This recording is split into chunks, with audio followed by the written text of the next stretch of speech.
Bonjour, Philippe Joharikian. J'ai découvert l'Inde et le yoga quand j'avais une vingtaine d'années à travers mon premier voyage en Himalaya. À l'époque, je partais plutôt pour faire des expéditions haute montagne.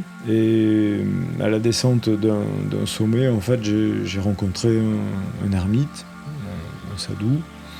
Et auprès de lui, j'ai réalisé à quel point, malgré les performances physiques que nous menions en Himalaya, j'étais dans l'inconnaissance totale de mon corps, de ses modalités de fonctionnement et en fait aussi de la place existentielle que celui-ci pouvait avoir dans l'univers.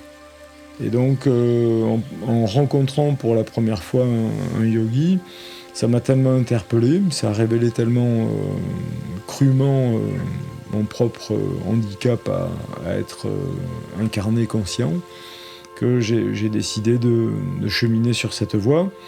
Et là maintenant, ça fait à peu près un peu plus de 35 ans que l'expérience se perpétue. Donc quelque part le yoga, on va dire, je l'ai intégré dans ma vie, et ça m'anime 24 heures sur 24.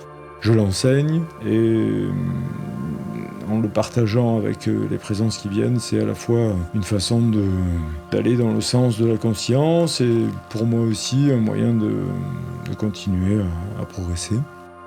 Alors l'idée qu'on peut s'en faire, c'est que le yoga est souvent ramené à une sorte de gymnastique, mais en fait c'est véritablement un état d'être au monde, une philosophie, un état de conscience. Ça passe bien sûr par le corps, et à travers cette expérience du corps conscient, auquel on est attentif à ce qu'on lui donne à manger, la façon dont on le fait dormir, le contexte dans lequel on l'installe, parce que c'est vrai qu'on est habitué à vivre en relation avec le corps physique, mais sur ce corps physique, on a une seconde peau qui sont les vêtements, et en fonction de ce qu'on porte, on va respirer plus ou moins bien.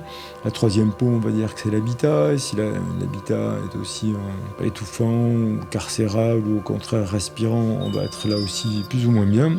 Et quelque part, bien évidemment, ce qu'on donne aussi à ce véhicule, ça a une répercussion sur la circulation de l'énergie et l'état d'être.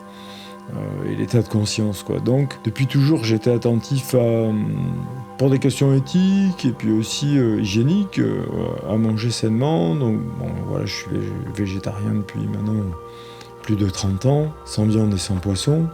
C'est pas du tout dogmatique, mais c'est plus pour, en évitant de tuer, en fait, pénétrer un état de conscience qui se rapproche de la douceur et de l'harmonie. Et à ce titre-là, quand Patrice Labrousse m'a présenté sa boisson, j'étais curieux de voir quelles répercussions énergétiques, sensitives, vibratoires elle pouvait générer sur ce corps que j'ai l'habitude d'amener dans différentes expériences à travers le chaud, le froid, les postures tenues, les inversions, les torsions, les suspensions de souffle, etc.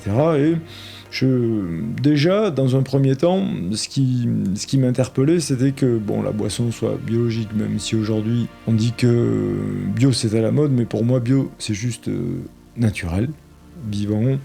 Donc déjà ça l'était, ça c'était un bon point. Et là j'ai toujours pris de la spiruline depuis des années, et le fait que la phycocyanine soit intégrée au produit, ça me paraissait vraiment judicieux de pouvoir justement extraire ou synthétiser cette particularité de cette algue qui est quelque part une nourriture ancestrale et fondamentale. Donc voilà, j'étais prêt à vivre l'expérience et je lui ai dit avec grand plaisir que je me prêtais à l'expérience de tester sur ce corps et sur ce psychisme les répercussions. Alors c'est vrai que comme je suis dans le bien-être permanent, et je dis pas ça parce que je me sens pas, mais justement étymologiquement c'est intéressant, quand on se sent plus, on a du mal aussi à avoir une échelle de valeur. Je sais ce qui fait que je peux me sentir mal, et ça, je l'ai retiré de ma vie. Mais par contre, comme je me sens bien et que je suis dans une espèce de routine en termes d'hygiène alimentaire et d'hygiène en relation avec la nature, à ce niveau-là, ça n'apportait pas de plus. Par contre, ce qui était intéressant, c'était que le produit permettait de stabiliser un état de bien-être. Et comme moi je suis attentif à cette dimension, là j'ai réalisé qu'en fait, c'était une boisson qui favorisait l'état de stabilité dans le bien-être. Donc à partir de ce moment-là, j'ai trouvé que c'était super, parce que déjà, on travaille toujours sur nous-mêmes à l'échelle du long terme, les yogis. C'est-à-dire, si vous prenez un café, ça va vous donner une excitation sur les 2 heures qui vont suivre. On sait par expérience que, au-delà de l'excitation, on va avoir l'espace-temps qui est de l'ordre de la dépression. Au-delà de la médicamentation, on va avoir l'espace-temps qui est de l'ordre de la réparation et de la purification. Là, en fait, ce que j'ai trouvé pertinent dans la boisson de Patrice, c'est qu'elle propose un état qui renforce quelque part ou qui permet aussi de stabiliser le bien-être, on va dire, sur la durée de l'expérience. Moi, j'ai pas senti de variation, et au contraire, j'ai senti une stabilité dans les apports à la fois énergétiques, vibratoires, puisque elle est faite de produits nobles. Et donc, par rapport au yoga et par rapport à l'hygiène de vie, à l'éthique que j'ai mis en place dans mon quotidien, je trouvais cette boisson totalement en cohérence. Et